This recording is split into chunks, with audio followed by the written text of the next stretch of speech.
Welcome, fourth graders, to your art class.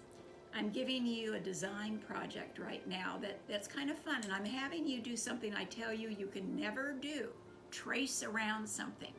So this is something where you can take an object. I took one of my chess pieces. I've got these neat horses that I really love, and they other towers, but I love my horse ones. And I laid it down on its side, and I traced around it, which I already did so that you could see what I was doing, and I've got another one here.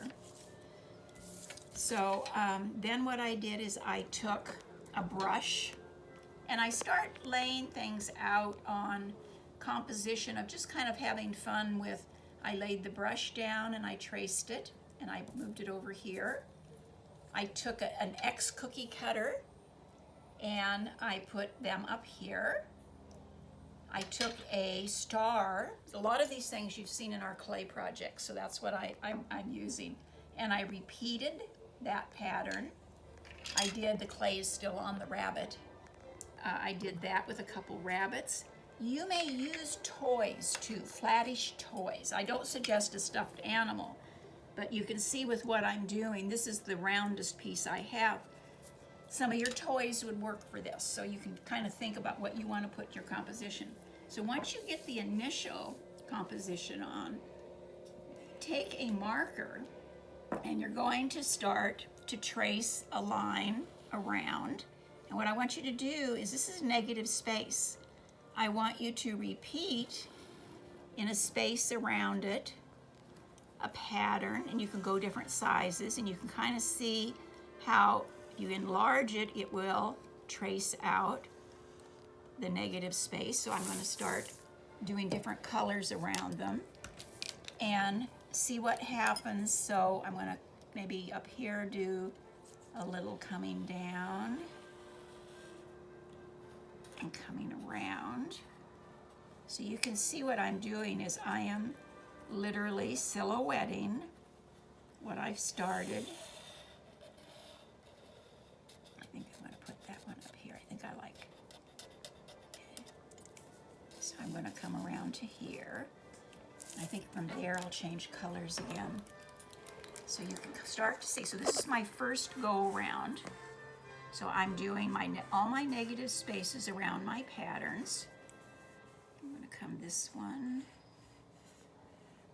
So I am patterning. We've been kind of doing some of this stuff, but I'm kind of making you focus on this project on making your spaces interesting. Okay, so we got there. I'm going to change colors again. I'm going to come back up here. Well, maybe a different color. I'm going to keep this color down here. So I'm going to go to a big one here and go around these, and you see I'm literally mimicking what I see. And I might do that one more time. Go behind, definitely overlapping underneath by not going underneath completely. And then again,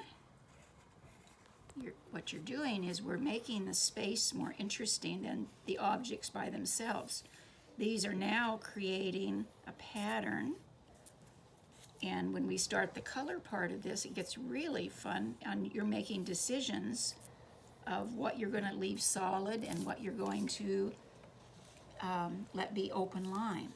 So when you're doing this, if I was doing a drawing of something else, I might be using a different pattern. So I can jump up and down. I'm going to let this one kind of go in and kind of come over again. So it doesn't have to be exact.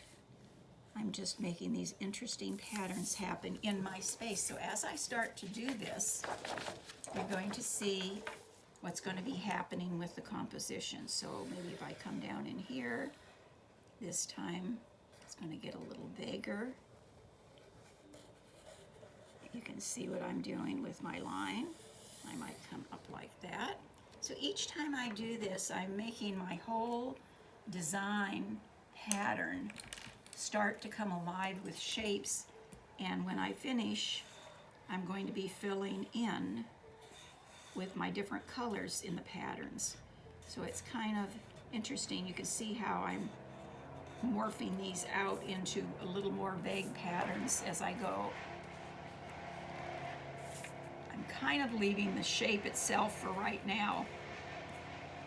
Okay, so I'm going to do empty. I can make up my mind what I'm doing in there. I might think about texture. I might think about designs inside here as I go. And my color is going to be the choice of what happens as I start. So when I get started, this is where I start to have a lot of fun. You can see how I am overlapping. Here I used my salt shaker at home. I used my chess piece. I used a metal weight thing I had, and I used actually it was a watch that was just a perfect circle. So as I start to fill in here, I can change colors and fill in. For right now, I could be using pattern, but right now I'm just using solid, filling in areas. And I'm being kind of careful with it, filling it in so that if I got too sloppy like this, it would distract from what the lines are going to do. So I'm going to fill in. This project could be done in paint too. And this is kind of a way an artist sometimes does a study for a bigger painting. So if they're doing something and want to rough out an idea, they might do their idea with markers and kind of a flow, and then come back and turn it into a big painting. And again, deciding. So as you're seeing in here, if I come back in and I decide where I'm going to be using the color, you know, I might come in with my focal point and start to pop something by doing this. And just by working around each object and skipping a space, it's going to start making it start to come alive as a design project. So try this and have fun with seeing what happens to your designs as you go around them. And again, you choose your personal objects that you might want to say reflect what you are doing right now or what you're having fun doing, and see what happens as you start to change colors as your line comes along, open up some space. This is not complete, this is just started. And this one has a long way to keep going, but it's really fun to do, and let your mind play with what colors you're going to change to, and have fun with your markers with this project. And take a picture. Save some of these pictures for later, for us to see it. Have fun.